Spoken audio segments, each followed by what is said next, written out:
추석 관련 추석 기차표 예매 시작됐다입니다. 언제부터 시작됐어요? 이미 KTX 추석 예매는 끝났고요. 끝났어요? 네, SRT는 오늘부터입니다. 음. 네, 그래서 예매 전쟁에 관련된 소식들을 좀 정리를 해보려고 하는데 일단 이미 끝난 KTX에 대한 얘기부터 좀 해보면요. 예. 보통 명절 기차표 예매가 한 달 전쯤 이뤄지거든요. KTX 표 같은 경우에는 8월 29일부터 31일까지 진행이 됐었습니다. 저도 대학생 때 한창 했었는데 이게 진짜 맞아. 기억나. 대학교 수강 신청은 아예 진짜 비교를 할 수도 없어요. 전 국민 수강 신청인 거니까. 그때보다 근데 지금이 더 힘들다고 그러던데. 힘들어요. 친구들하고 얘기해 보면은 정말 힘들어요. 예. 네, 다들 막 그 대기 숫자 보면은 이렇게 많은 사람이 예매를 한다고? 그러니까 놀랄 만큼 많은 분들이 뛰어드는데 그러니까 이번에도 역시나 표를 못 구한 분들은 있었습니다. 그러니까 이런 분들 얼마나 애가 타겠어요. 근데 화가 나게도 중고거래 플랫폼에는 웃돈이 붙어서 파는 암표들이 널렸습니다. 이래도 되나? 안 되죠, 당연히. 불법이에요. 예. 그러니까 예를 들어서 한 판매자는 9월 27일 용산역에서 광주 송정역으로 가는 KTX 기차표를 7만 원에 올렸는데요. 7만 원. 네, 그러니까 이게 일반실 기준 46,800원이에요. 그렇구만요. 2만 원 정도 붙인 거고 또 다른 판매자 예시 하나만 더 들어보면 예? 10월 1일 부산 구포역에서 서울역으로 올라오는 KTX 표 일반 운임보다 3만 5천 원이나 더 붙여가지고 왕복으로 14만 원 올렸어요. 부산에서 서울을 14만 원? 에휴. 14만 원? 남겨먹겠다는 거죠. 장난 아니구만. 그러니까 이게 우리 방금 얘기한 것처럼 불법이에요. 명백한 불법이고요. 경범죄 처벌법 제3조에 따르면 웃돈을 받고 입장권이나 승차권, 승선권을 다른 사람한테 되팔게 되면은 60만 원 이하의 벌금 혹은 과료의 형 등으로 처벌을 하게 돼 있는데요. 특히나 기차표 같은 경우에는 처벌 수준이 더 높아요.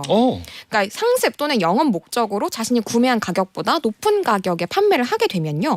최대는 10만 원 이하의 과태료까지 처해질 수 있거든요. 그렇군요. 근데 이게 단속이 정말 쉽지가 않은 거예요. 사실 제가 대학생 때 이렇게 표 한창 살 때만 해도 중고거래 플랫폼에 이렇게 표가 올라왔었어요. 예. 근데 벌써 10여 년이 흘렀는데 아직도 이렇게 되고 있잖아요. 왜 이 단속이 쉽지 않을까요? 단속이 어렵대요. 검색만 하면 나오는데 왜 단속이 어려워? 그러니까 이게 증거를 잡기가 좀 어렵다고 하더라고요. 그래요? 거래 약속하고 만나면 되는 거 아니야? 증거가 안녕하세요. 철컹철컹. 그러니까 그거를 일일이 할 수가 없잖아요. 뭐 인력 때문에? 네. 그래. 그래서 어렵다고 합니다. 뭐 일단 그래서 좀 슬픈 안타까운 현실이고요. 한편 또 SRT 예매는 오늘부터입니다. 수서 고속철도가 SRT인 건데 오늘은 만 65세 이상 고령자 장애인 그러니까 우선 예매 접수 대상자에 대해서 예매를 하는 거고요.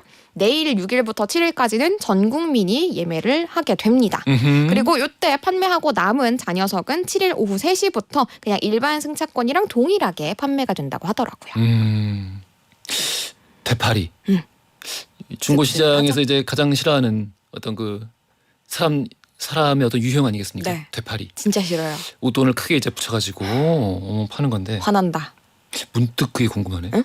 되파리와 프리미엄 붙여서 재테크하는 사람들의 차이가 뭐지? 불법이 아니잖아요. 왜, 불법이냐 합법이냐. 어떤 기준이 뭐야? 불법의 기준? 그러니까 뭐 예를 들어서 청약 분양권을 팝니다. 이 분양권을 판매하는 것은 일정 조건을 충족하면은 되지 정당하게 않나요? 예. 정당하게 가능합니다. 예. 그러니까 합법이냐 불법이냐의 차이죠. 신발. 응? 신발. 신발? 어. 리퍼하고 이런 거? 리셀하고 이런 거? 예예예. 리셀도 사실은 불법이라고 좀 보기는 애매한데 그러니까 뭐 아디땡이나 나이땡 이런 데에서 요거를 못하게 하려고 불법으로 만들려고 그런 좀 입법을 계속 추진을 하고 있다고 하더라고요. 뭐 그래요? 목소리를 내고 있다고는 합니다. 뭐 이 외에도 좀 나이가 드신 분들은 비대면 예매는 힘드실 텐데 예. 대부분이 비대면 예매로 전환이 되고 있습니다. 그래서 이번에도 난 컴퓨터 할 줄 몰라가지고 표 예매 못했다 하시는 분들이 많으셔가지고 요거 좀 소외되시는 분들이 없게 해야 되지 않냐라고 목소리가 커진 상황입니다. 그렇군요. 네. 이 참 이거 빠른 시일 안에 해결되길 바라겠습니다.라고 네. 하기에는 이미 너무 오랫동안 맞아요. 지속된 풍경이라 제발 좀 해결 좀 해주세요. 그래요. 네.